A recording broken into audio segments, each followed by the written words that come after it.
It's your first night somewhere new. A hotel, maybe, a friend's couch, a new apartment that still smells like a stranger.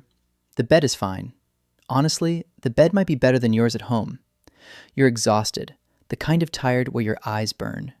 You lie down, you close them, and you wait to drop off the edge into sleep. And you just lie there. Every sound is enormous.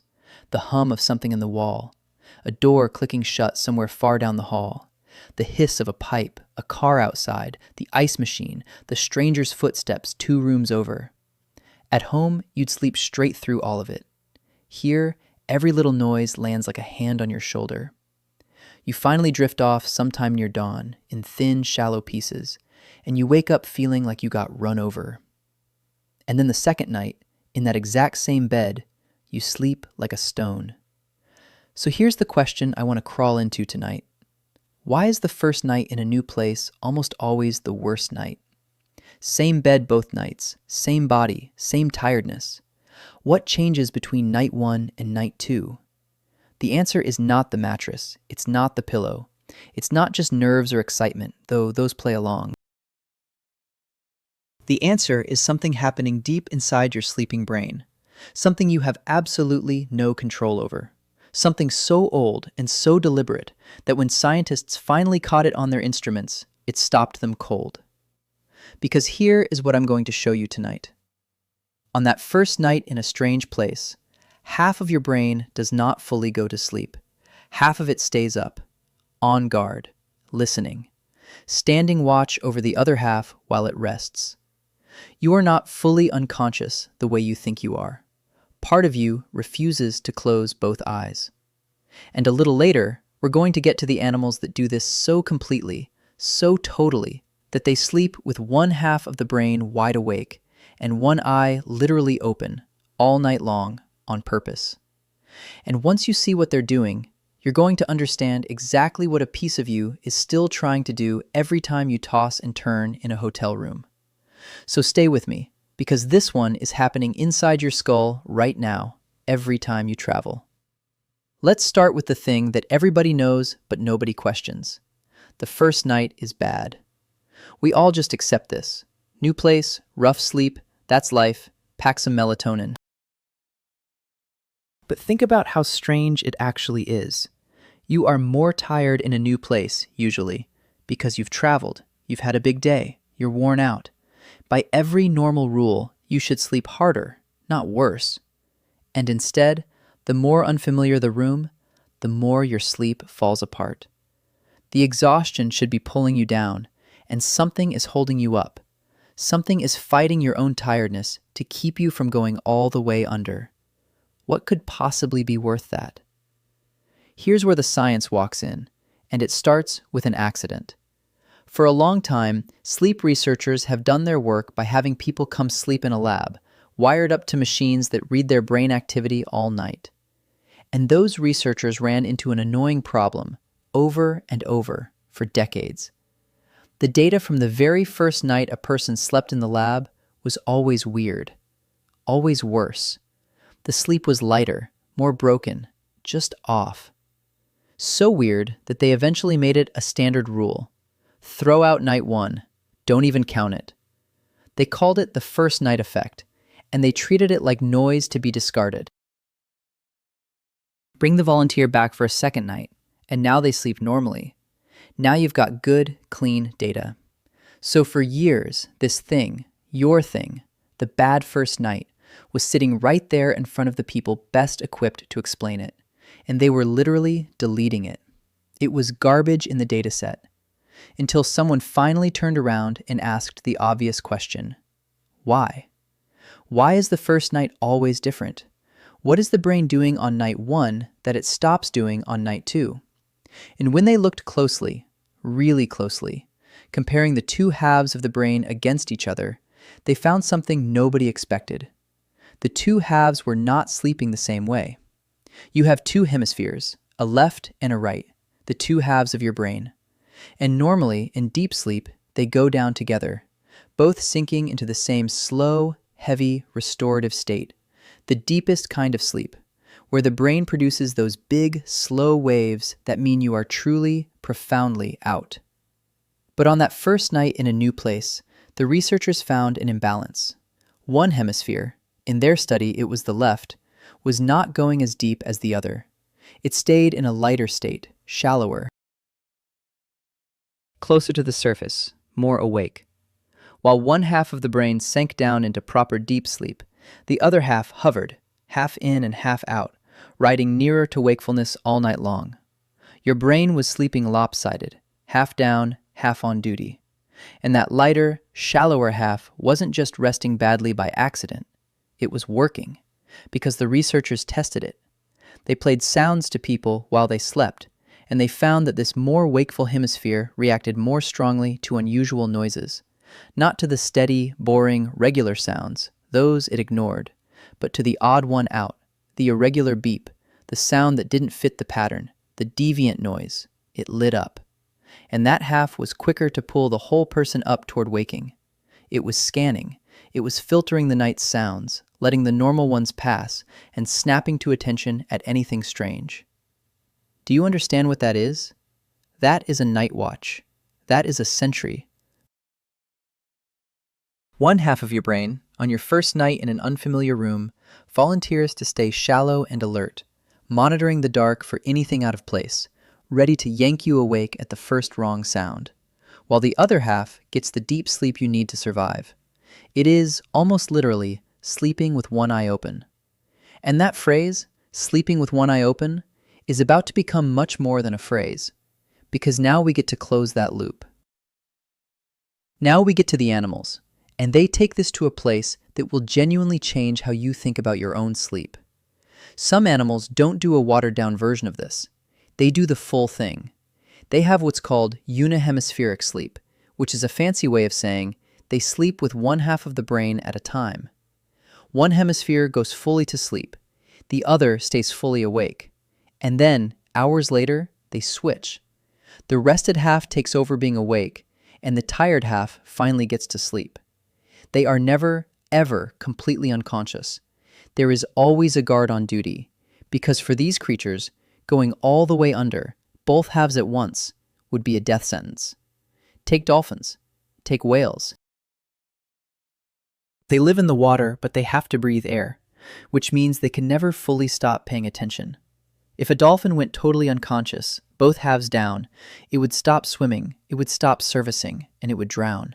So it doesn't. It sleeps one half of the brain at a time, keeps swimming, keeps rising to breathe, keeps one eye open and watching for its entire life. It never once experiences the kind of total blackout sleep that you fall into every night. Not ever.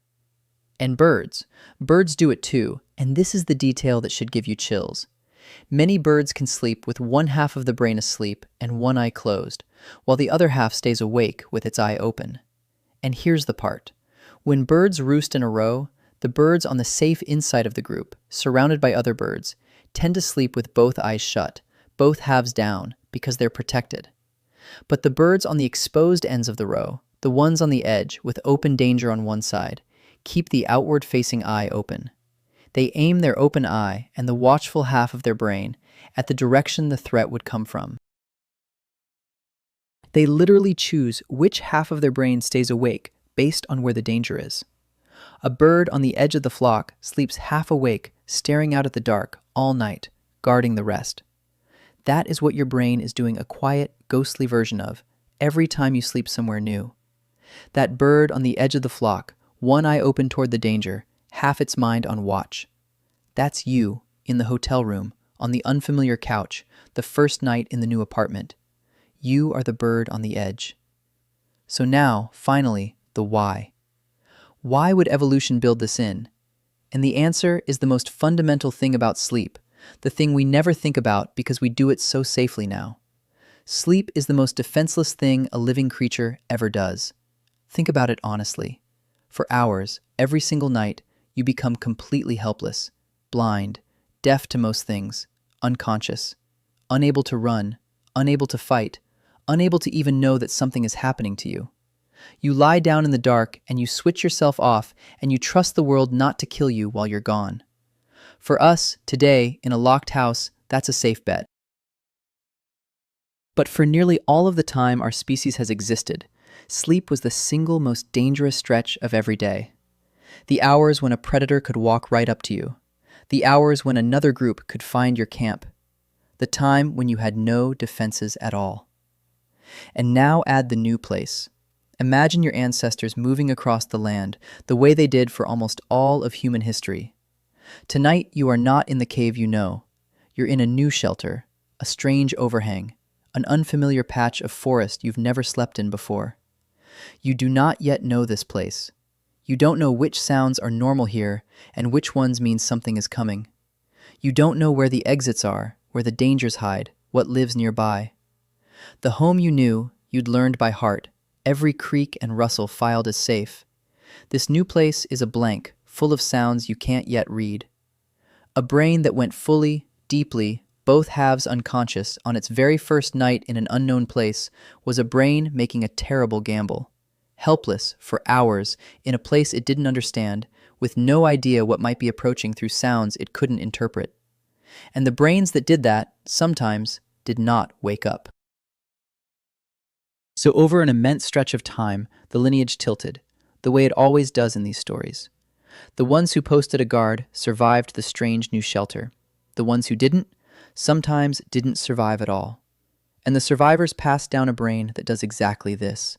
A brain that, on the first night in an unfamiliar place, keeps half of itself shallow and alert, scanning the new dark for the one sound that doesn't belong, ready to wake you in an instant, while the other half grabs what rest it can.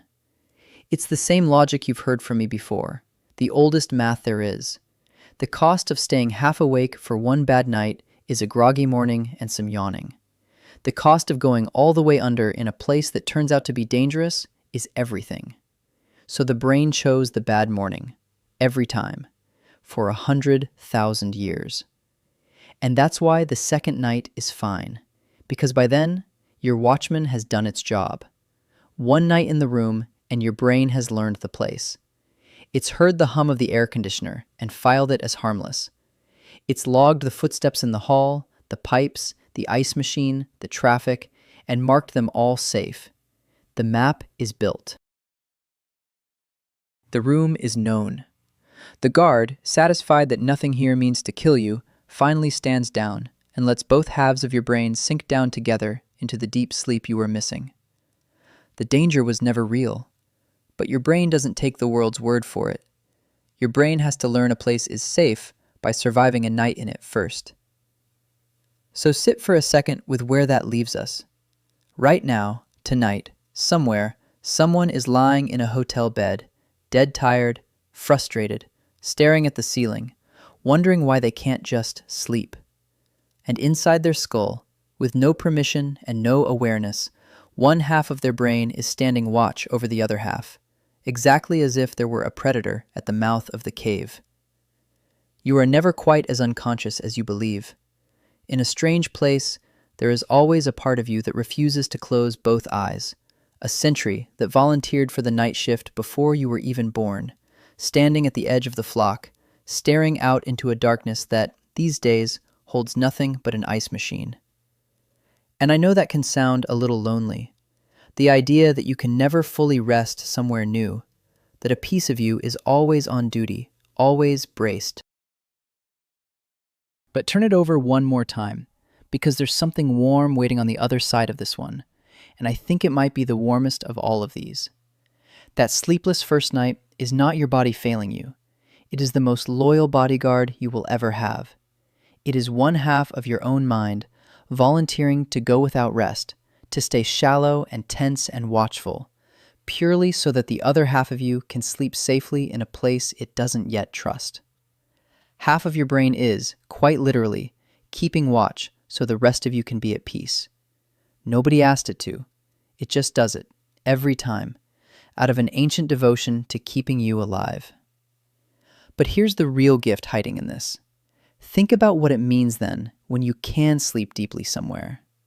When you collapse into your own bed and drop straight down into total, heavy, both halves gone, dead to the world sleep. When you fall asleep in your childhood home without a thought. When you drift off next to someone you love and don't surface till morning. That deep, complete, defenseless sleep is not nothing. It is your most ancient self, the watchman who has guarded every helpless night of your entire life, looking around and deciding, this place is safe. These people are safe. I can stand down here. You can let go all the way. Deep sleep is a kind of trust. It's the body's quietest, most honest declaration that it feels safe. The places where you sleep like the dead, and the people you can sleep soundly beside, those are the ones your oldest guardian has decided, after a lifetime of standing watch, that it can finally relax around. That is rare. That is precious. To have even one place, one bed, one person, where both halves of your brain are willing to surrender at the same time, is to have a kind of safety your ancestors would have wept for. So maybe the kindest thing you can ever do for someone is to be a place where their watchman finally lays down its guard, to be the bed, the home, the presence beside which they can sleep all the way down, no half of them left on duty, no eye left open. And maybe the next time you can't sleep in some strange hotel, you can be a little gentler with the part of you that's keeping you awake. It isn't broken. It's just doing the oldest job there is. It just hasn't decided this place is home yet. Isn't it strange how much of you is still living in a world that's gone? Half your mind stands guard in a hotel because of caves you never slept in. You raise invisible fur at a beautiful song. You forget your task in a doorway because of forests. You feel watched in the dark. You fear the snake and not the car. All of it on the orders of an old, faithful, slightly confused mind that still thinks you're out there, exposed, sleeping under the open sky. We pulled one more of those threads tonight, and there are always more, woven into the most ordinary moments you have, the ones you'd never think to question. But that restless, watchful first night in a strange place, now you know it for what it is. Not insomnia, not a flaw. The oldest part of you, refusing to close both eyes, standing at the edge of the flock, keeping watch over your sleep the way someone has kept watch over every sleeping human who ever lived. Go ahead and rest. I've got the first watch. I'll wake you if anything moves.